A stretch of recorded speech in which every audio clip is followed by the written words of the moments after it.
চোরের মন্ত্রিসভা তৈরি করেছেন, চোর বিধায়ক তৈরি করেছেন। আরে ছিচকে চোর, মানে পাঁচিল টপকে পালানোর ছিচকে চোরদেরকে এমএলএ বানিয়েছেন। ওনার লজ্জা লাগে না? মানে একটা পুরো চোরেদের মন্ত্রিসভা বানিয়ে সব চুরি।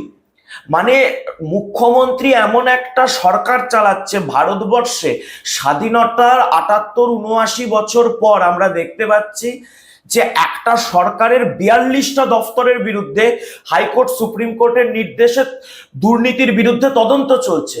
৪২টা দফতরে চুরি করেছে এই সরকার।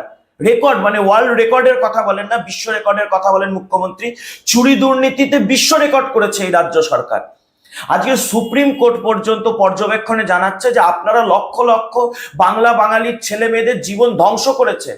কোন মুখে আজকে কথা বলতে আসছেন?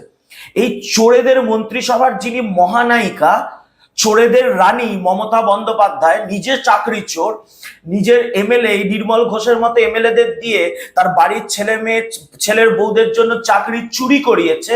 তাহলে আবার কি কোন মুখে? আসলে চোর বলাতে উনি বসে পড়েছেন, উনি একটু অসন্তুষ্ট হয়েছেন। বিজেপির বিধায়কদের প্রতি আমরা অসন্তুষ্ট, আমি বিজেপি কর্মী হিসেবে বলছি। চোর বলা উচিত হয়নি, ওনাকে ডাকাত রানী বলতে হতো, তাহলে দেখতেন খুশি হতো, হাসতেন তখন।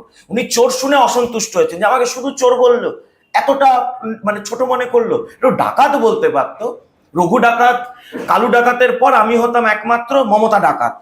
চোরের ডাকাতি করেছি আমি, আমি চাকরির ডাকাতি করেছি, আমি শিল্পের ডাকাতি করেছি, আমি ব্যবসার ডাকাতি করেছি, আমি কৃষকের ফসলের দামের ডাকাতি করেছি।